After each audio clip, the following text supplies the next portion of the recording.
Well, good morning. My name's Suzie Lind, and I'm one of the pastors here at Journey. And we're really glad that you're here with us today. We have something really special planned for us this morning. We're in a transition into a new series that we're going to officially start next week, but the series is called Power in Weakness. And I'm super excited about it because I feel like this is a message that will speak to many of us on many different levels. But before we dive into it next week, we're doing something special this morning. I've invited a friend of Journey, who's a part of Journey, Jen Radler, to join us today. And she's going to be sharing her story. Now, I want to tell you that stories are something that we have valued deeply at Journey throughout the years, because we really believe that our stories not only help us get to know each other, but our stories, when we share them and when we talk about where we've been and the things that God has done in our lives and how he's shaped us, it helps what is invisible about God become visible on the earth. And in fact, in Revelation, there's a part of Revelation where it talks about the people resisting forces of evil and darkness and the accuser's voice, and it says they overcame him by the blood of the Lamb and the word of their testimony. And so our stories are powerful and they're really important. And so as we kick off this series, Power and Weakness, it's kind of based in Paul's writings in 2 Corinthians 12, where he talks about his weakness and he boasts about his weakness and how he has learned that it is through his weakness that his power is made perfect and that the power of God prevails through his life, through his weakness. And so today, as we listen to Jen's story, it's fascinating. You're going to be so inspired and encouraged by her today. But I want to encourage you to practice the liturgy of paying attention and listening as she speaks today. And as she shares her story, there are some things that you'll relate to and some things that will be like, wow, I've never experienced that before. But if there are things that resonate with you, words, phrases, parts of her story that really hit you, I would encourage you to capture those somehow, either in your journals or your phone or some way, and maybe use that as your meditation later at the end of the gathering or throughout the week, and pay attention to what God might be speaking to you through his testimony, through Jen. So without further ado, would you welcome Jen Radler?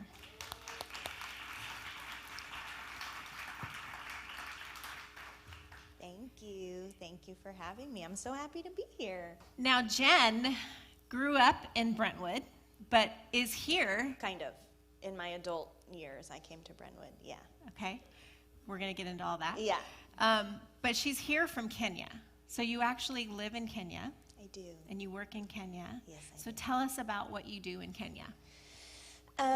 So my background is in clinical psychology. So I started in Kenya about 8 years ago, and I was doing some counseling and social work for a school in Western Kenya for orphan children.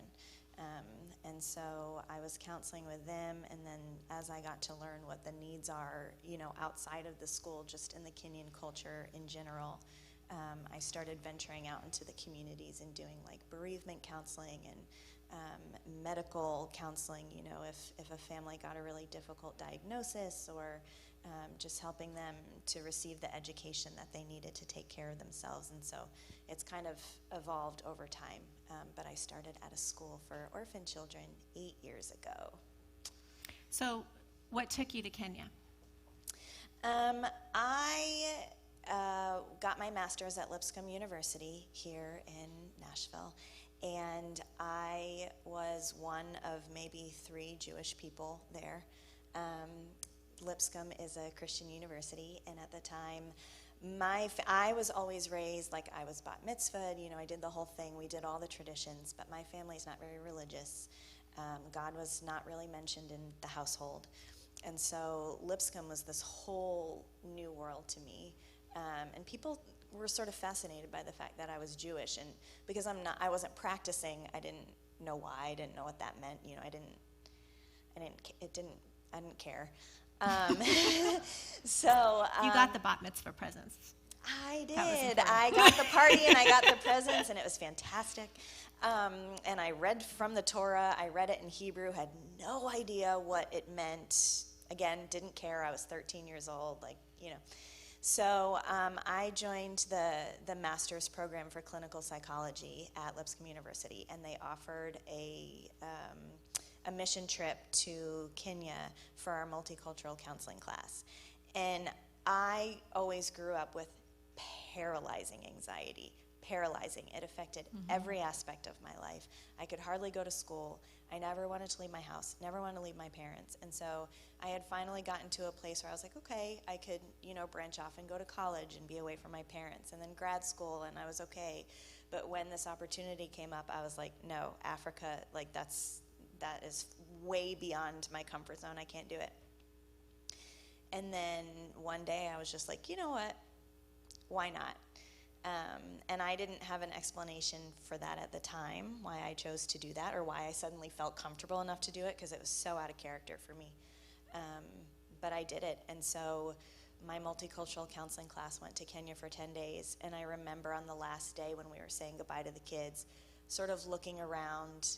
Mind you, at this time, I didn't believe in anything. I did not believe in God. I didn't even know who Jesus was. But there was something inside me that was like, you are going to be back here. And so I left that trip, and we all got home, and, we had our debrief as a class. We were all talking about what we learned and stuff, and I was like, I'm going back on my own, and I'm going to learn more about this place. And it was within, weeks of that first trip, I booked a trip alone to go back to Kenya and see, what else I could learn from there, and just kind of dive more into the culture. Because, when you go for 10 days, there's only so much that you get to learn and know. And I just kept doing it over and over. And my trips went from 10 days to 3 months to 5 months. And then I ended up moving there full time. So your parents were living here at the time when you were in school. Were you living with your parents? I was staying with my parents. They let me move in with them while I did grad school, which was a huge blessing. So I was able to save money that way. And I started using my savings just to go back and forth to Kenya. So at what point did your anxiety, because you talked about your anxiety, your crippling anxiety growing up, and then you decided to go do this not just once but several times. How did that affect your anxiety? How did your anxiety affect that decision? So I was doing okay going to Kenya, and there was just something about that place that spoke to me, and I was like, I have to be here. And when I would go, Lipscomb went twice as a group, and I went both times with them. And I went with a group of believers, and so they would say things like, it's amazing to see what God is doing here, and the way that God is providing. And it just, I was that person that was just like, what are you talking about? What do you mean? We're seeing these kids who are suffering, and they've lost their parents, and they don't have enough food, and at the end of every day, we would have these processing sessions, and they would talk all about the Lord, and I'm just like, I don't get it. And Did you say that out loud? Yeah, I said it out loud. I was the only one in the group. There was 20 of us, and we would all go around and say our thoughts, and I'm just like, I don't where is God here? If anything, I would think that this would make you question your faith instead of lean into it, and I just completely backed away. And so it was my second trip with Lipscomb University, and something happened to one of the little girls that I had become very attached to at the school that we were working with. And I was so rattled by that. And so I said in our processing group that night with Lipscomb, the question of the night was, what is something that you've learned about yourself, from when we got here to now? We were about a week into that trip. And when it was my turn, I said, I feel like because Kenya has just seeped so much into my soul, I either need to learn how to get a handle on my anxiety and find the Lord and use him to help me through this, or I have to say goodbye to Kenya. I have to find God, or I can't keep doing this. And so they said, well, what are you going to do? And I said, I can't leave Kenya. I can't not have Kenya be a part of my life. So So there was I something decided in to- you that yeah. was aware of your need for God. Yeah. But you couldn't really name it or Yeah, or it name, was even seeing- name God, really, right? No, I could not name God. And when this, this little girl that I was so attached, I have her words tattooed on my arm. Like, she just really affected me. And when something happened to her, and I had so much anxiety, and I was like, oh, I for sure cannot be around this all the time unless I get a handle on my anxiety. And at that point, getting a handle on my anxiety meant, like, you need to find God. You need to have a relationship with him so that you can come here to this place and see what everybody else is seeing that I was very obviously missing. So you said that out loud to the group of people you were with. I did. And what was their response? They were like, yeah, that's awesome. And, if you need help in your faith, like, let us tell you our testimony and we can point you to this verse and this verse. I had never touched the Bible, never. And I was very thankful for their, like, support, and they were so excited for me, and they celebrated. And then I said, let me add something to this. I feel like, because, if you grow up with anxiety, and if you've ever received help for having, like, I have panic and anxiety, generalized anxiety disorder, and they give you concrete ways to learn how to cope with those things.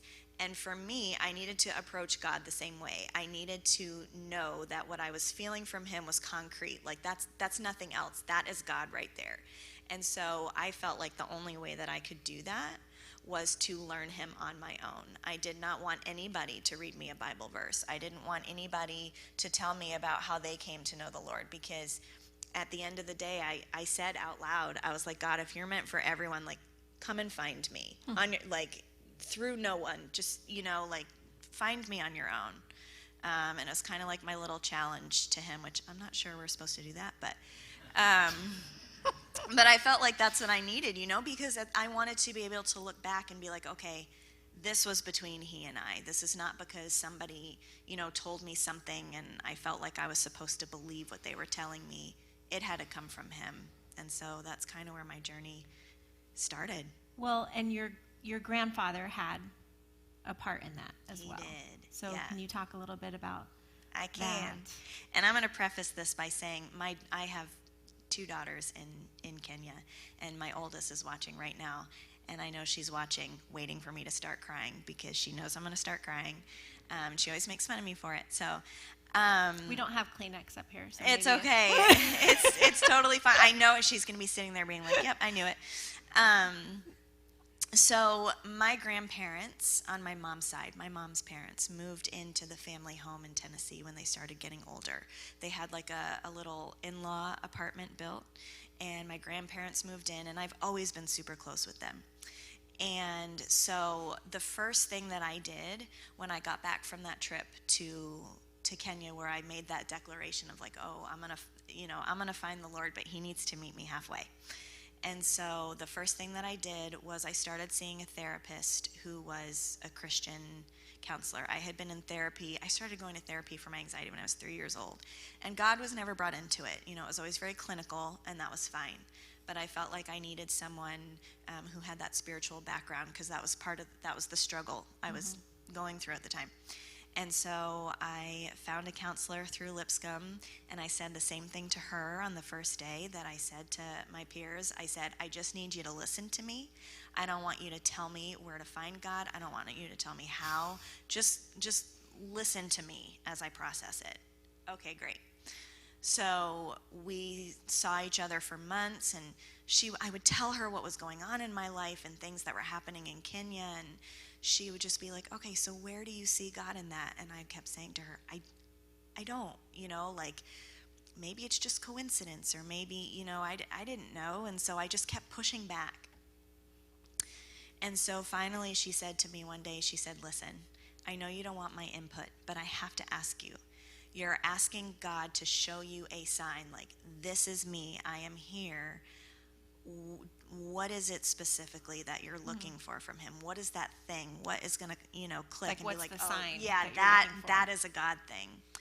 And I said to her, I feel like I need to watch somebody pass away, which, I could see therapists are supposed to kind of sit there and not react to anything that you say, but she reacted to that.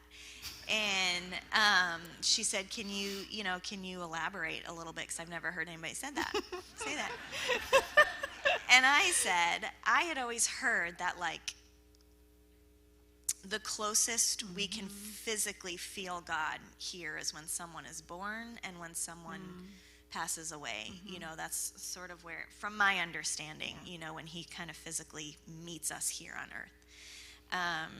And so she said, okay, there it is. And she said, I know you've been around a lot of sick people in Kenya, and maybe that's something that you'll experience over there. And I said, I'm opening myself up to that. If I'm in a situation where someone in Kenya is, at the end of their life, like, let me give myself to that person. And so I get home that day. I'm staying with my parents. My grandparents are there. My grandparents are in their 80s. And my grandfather started not feeling well that night. And we had to bring him to the hospital. And we took 2 cars to the hospital. And they admitted him. He had a fever and he was having trouble breathing. He had some outstanding health problems already. Turned out that he had pneumonia on top of COPD and being 80-something years old. And my mom said to me, they admitted him, and we were in the ER triage, and I was just kind of standing there, and my mom said, if this is too hard for you, why don't you take one of the cars and go home, and we'll call you if anything changes. And I said, I think I'm supposed to be here. I don't think I'm supposed to leave.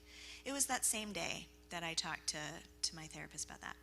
So I stayed. And Did you have a sense of what was going on? I did. And how did you feel? Do you remember how you felt? I felt that everyone was thinking, because of my grandfather's age and because of the condition that he was in, he probably wasn't going to make it out of the hospital. And I said, and I believe I said it out loud to my mom, he is going to make it out of the hospital. He's going to come home and he's going to end his life with us, and I will be there. So lo and behold, a few days later, against, no one thought that he was going to make it out except for me. And they discharged him and they sent him home. This was in January, I believe, of 2015, and my next trip to Kenya wasn't scheduled till July. So I said, okay, God, I am listening. This is my mission here, my grandfather. Whatever he needs, I am here. So you're talking to God about this, not really sure Yeah. who he is, where he is. Yeah, but I said, this is you. Yeah. So this is what I asked for, and you're going to use my grandfather to show me what I asked for. So for months, my mom, me, and my stepdad sort of tag teamed. I would go to work part-time so that I could support, being able to go to Kenya. I would come home, and I would just take care of him. And the hospice people would come, and they gave us all these pamphlets, and, like, this is, when someone is going through the phases of dying, this is what they're experiencing, spiritually and physically. And I read all the things, and I just sort of, which was like, the little girl inside me was like, this is your nightmare. Why are you doing this? Yeah. This is going to spin you out. And it did not spin me out. I leaned into it. And when it was too hard for my mom, because it was her dad, I would sit and listen to the hospice nurses, and I would try to understand what he was going through. And so when it was time, when it was getting closer to him, passing away, they advised us to call our family in. They live in different parts of the country, have them come and say their goodbyes. And the hospice nurses, they just nailed, with like every step, he just hit all of those marks. And one of them said, does he know who's the last family member to arrive to see him? My mom said, yeah, that would be my niece. And she said, okay, your niece is going to come. He'll be up. He'll talk to her. He'll ask, all the things. And he probably won't wake up again after that. So my cousin came. They had a full conversation. At this point, a hospital bed had been moved into the house. He had oxygen. He had all these things that we were privileged enough to have in the house. And he spoke to my cousin, and then he went to sleep. He was still alive, but he went to sleep. So it was his last night alive, and my mom called everyone for dinner. And my grandfather, who had not said anything, hadn't opened his eyes, he held his hand up and he said, "Jenny stays." And I said, "You want me to stay?" And he said, "Yes." I said, "You want anyone else here too?" No. So everyone went upstairs for dinner. I knew that God was speaking to him and saying, "Hey, she needs this. I'm using you to give this to her. Spend some extra time with her." And so I got up on his hospital bed with him, and I just laid with him. And then I went upstairs and joined my family, and then he passed away overnight. So before they came and took his body away, we were able to go and say goodbye. And I kissed him, and I swore over his body. I said, "Lord, I will never, ever, ever doubt. I may have questions, but I will never disregard you or ignore you or your existence ever again on my grandfather's life." And I have it. So That's pretty amazing. And then I really debated whether or not I could go. That was in May, and it was actually June. I was scheduled to go back to Kenya, and I asked my family, like, "Are you okay with me going?" And they were like, I call my grandfather Tep, and they said, "Tep wants you, you gotta go. Tep wants you to go." And I said, "Okay, but I'm gonna do something differently this time. I'm gonna do something to honor him." Because there are so many people in Kenya who are sick just like him, but they don't have all the things. They don't have the hospital bed and the oxygen and the nurses coming in and out, and they live in these small mud houses, and they just don't have.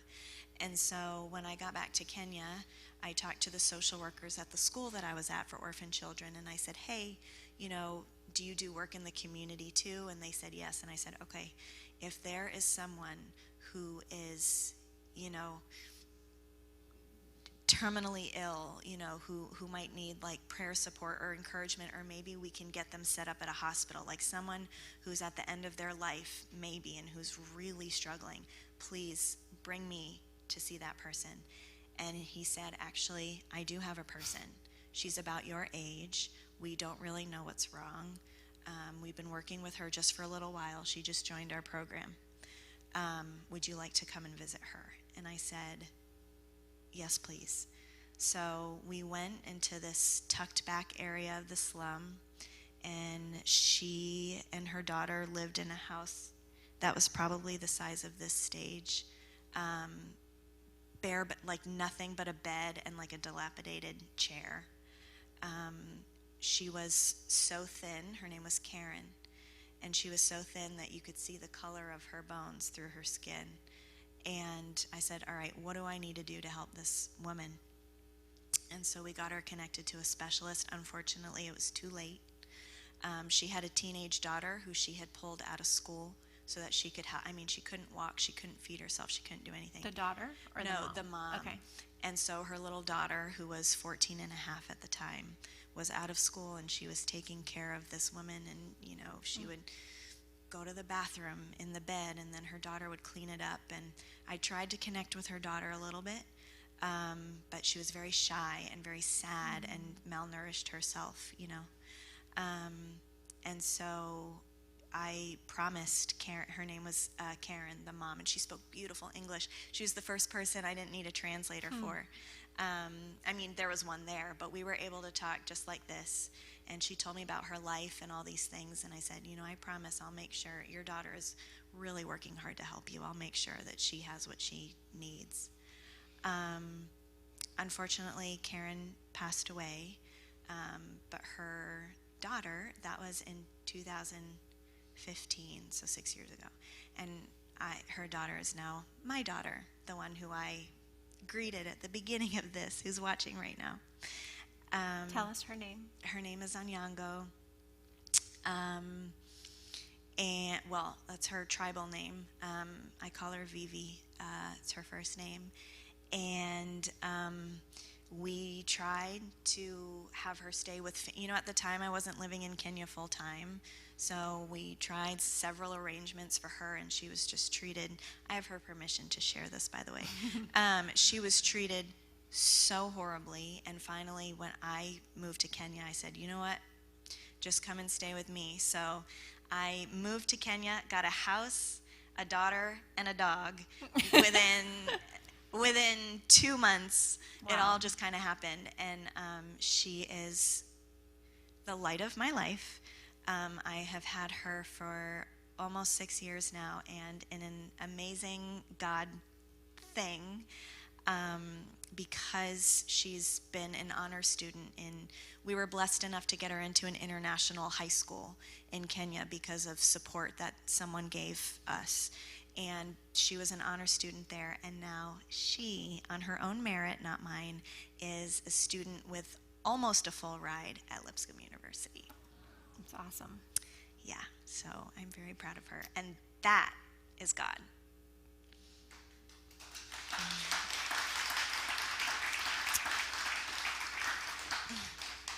So I think it was somewhere around then that I met you. Yeah. And you were here visiting, mm-hmm. right? Mm-hmm. And we got introduced to each other, and you didn't have a home church. I didn't. So you started this relationship with God. You were serving as a missionary, mm-hmm. and you had never really had a home church before. No. So you came to Journey. I did. I came here with friends of mine at first. I had always been hesitant. I always felt like I needed to be at a certain point in my faith. Because at the time, I was like, yes, I want to know God. But Jesus was nowhere, mm-hmm. and I didn't know who he was. And so I was like, how can I go to church if, I don't believe the same things, or I don't understand, when you talk about verses in the Bible, I don't understand those. And so my friends had said, come with us. We think you'll really like it here. And they're very open to people's stories and people's journeys, no pun intended. And so I came here, and I was like, oh, this place is going to give me the space to grow the way that I feel comfortable with. Mm-hmm. And I never once felt like I need to be here, like at this place in my faith. So for the first year that I started either coming to Journey or watched like live streaming, I didn't believe in Jesus, but I kept coming because I felt like that was okay. I had room to grow here. So can you talk a little bit more about your relationship with Jesus and that journey for you? Sure. Once I kind of sat in a place where God felt like enough. And I was like, okay, I believe in him, and he's carrying me mm-hmm. through this life in Kenya, and he continues to provide. And, and I still felt like, do I need Jesus? Like, I have God, and he's carried me through so much. And I asked a friend of mine who's a fellow missionary over in Kenya, and we served together for years. And I said, hey, would it be okay if we did a Bible study, just us two, where I could have the freedom to ask the questions and not sound stupid or ignorant? Or Because what was Jesus to you at the time? Like, what did you think about him at the time? Nothing. No, I didn't even know that he was an actual person. Like, I did not know that he was a historically documented person. I knew nothing. And I didn't really care to, because when you grow up with no foundation of faith, it's kind of hard to then get to a place where you're just like, oh, yeah, that makes sense. So I didn't have that foundation. And even though I was bat mitzvahed and read from the Torah. So I said, just please, like, I want to learn. I want, mm-hmm. at the very least, to know who Jesus was as a person and see how I can sort of serve in a way that he would have. The only thing I knew about him was that he was this great person, and he sat with people who were sick, and he walked mm-hmm. with people who were struggling, and I wanted to be more like that. So I was like, just help me understand who Jesus was as a person, and then we'll get to all the other stuff. And so we did that, and she was incredibly patient with me, and she answered all my questions, and there were names that came up in the Bible, and I was like, oh, I remember learning about him in Hebrew school. I didn't know he was a real person, but I remember that name. Elijah is the one Elijah, we would have Passover Seders, my family, never knew what they were about, and it was always a thing that you leave a glass of wine out for Elijah, and he comes and takes the wine. And so in my mind, I pictured this little, kind of like a little like an elf who would come in when we were sleeping. The wine was always gone. Obviously, it was one of my family members. And so when we were having our little Bible study and she mentioned Elijah, I was like, he was a person. Like, he was a person. He wasn't just someone that came and drank our wine at Passover. Like, I just learned so much. And I just started really, like, wanting to learn about where does the Bible come from? It's hard if you don't have the historical foundation of the Bible, like to accept any of that as truth. So, like, why are these stories in there and these stories aren't? Who decided that? Who wrote these stories? Where does that come from? And so sometimes I would just like sit in my bed at night and hold the Bible. I wouldn't open it. I'd just hold it and be like, what had to happen in history? Like, what did God have to do for thousands and thousands of years later for someone like me to have these stories in my hands? And just that alone, I took it very slowly. And then I was going through a hard time in Kenya, and honestly, it was a pure act of surrender, because I just felt, again, like with God, I was just like, I can't keep doing this unless I understand who Jesus is and what he stands for, and what it means that he, died for us. Like, what does that mean? And so I just kept diving into that with a friend of mine, and then earlier this year, I had asked to be baptized, so I was baptized in Kenya.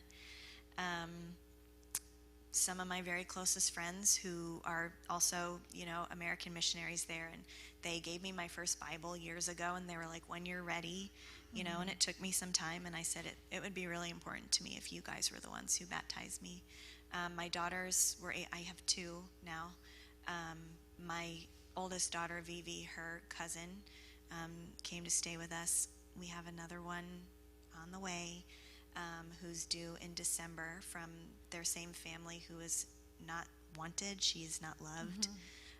They tried to take matters into their own hands in terms of terminating her, but she's still alive. And God willing, when she is born in December, she will be joining our family. So I could not, without Jesus, like, I couldn't do any of it. And so, so I was baptized earlier this year, and now here, which I hadn't told my family that, so if they're watching. Oops. They're fine. They're fine. They're super, they're not religious. Yeah. They don't practice anything, but they have been incredibly supportive because they've seen what this journey has done for my life, and they remember me as this little girl who I would not do. I lived in fear from the time I was very small. I was afraid of the world, the whole world. Even though I grew up in a loving home, and I just knew that bad things happened, and I didn't understand why, and it just scared me from the time I was little. So when they look at where I am now and who I am now, they're like, we can't fight that, Yeah. So they've been really supportive of that, and I appreciate that a lot. Yeah. I think it's really cool to see how, you've chosen from the moment you had an awareness of God's existence and the reality of God, you chose to honor him with your life. And at the same time, he's honored your curiosity about him. He has. Yeah. And, he's welcomed you in all of your questions and all of your doubts. And I remember, just for me, at one point when you talked to me about Jesus, I was like, wait, what? You don't believe in Jesus?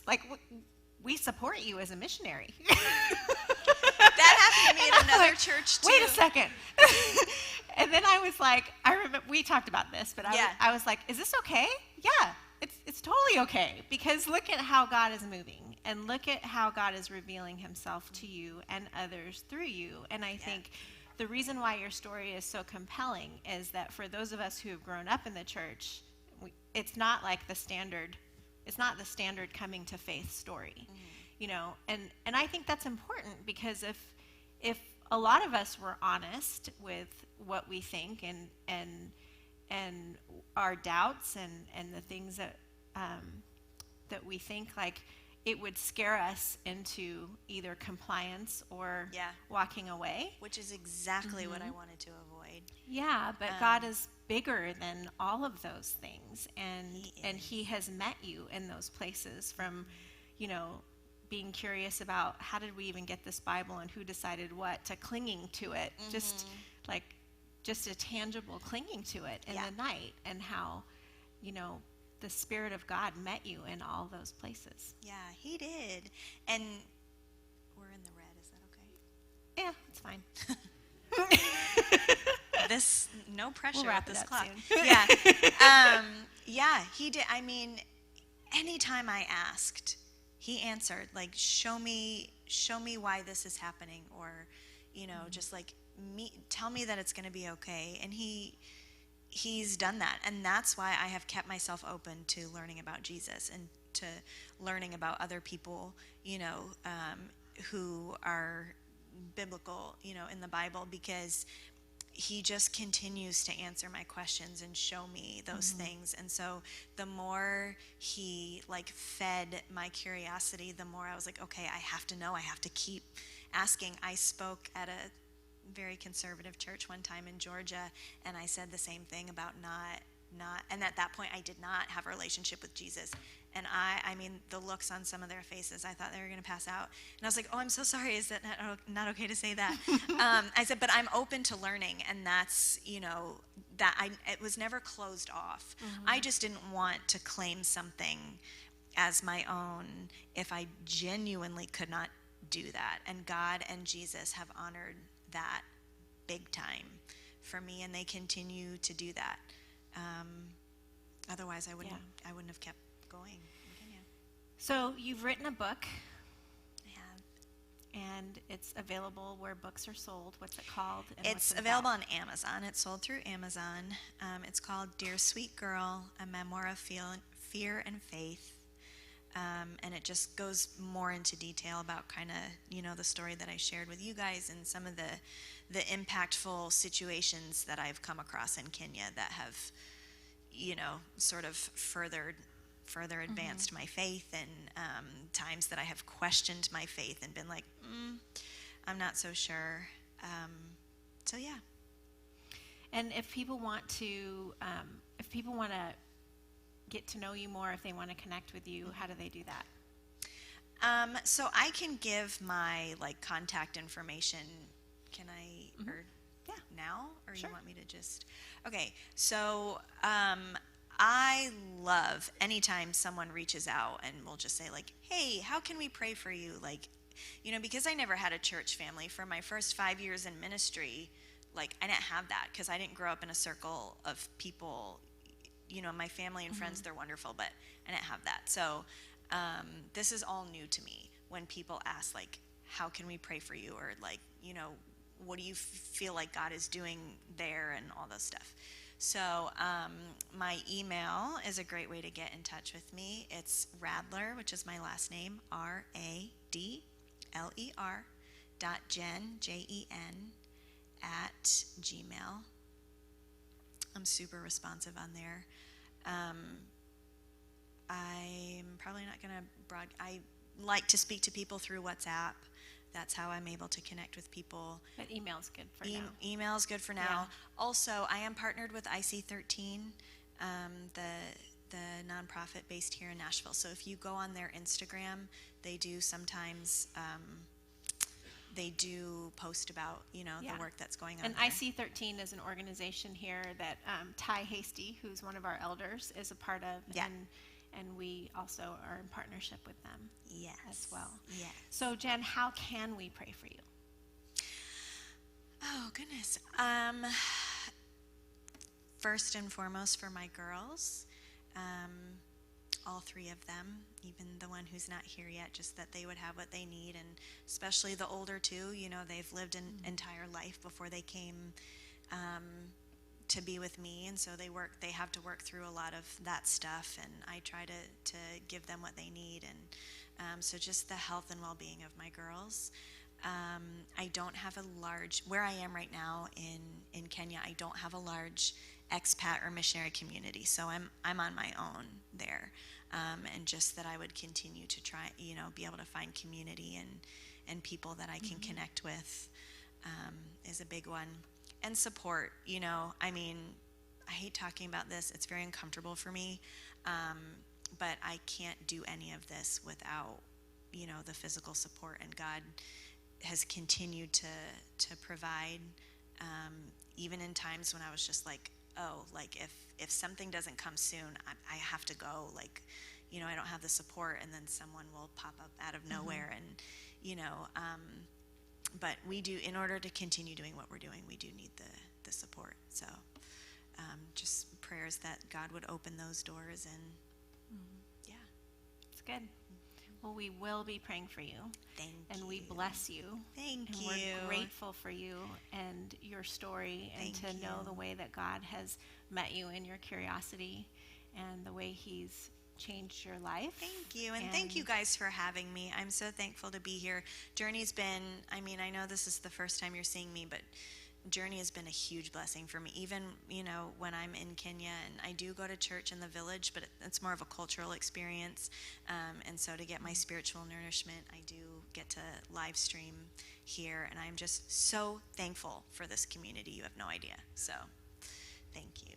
Thank you for being with us. Thanks.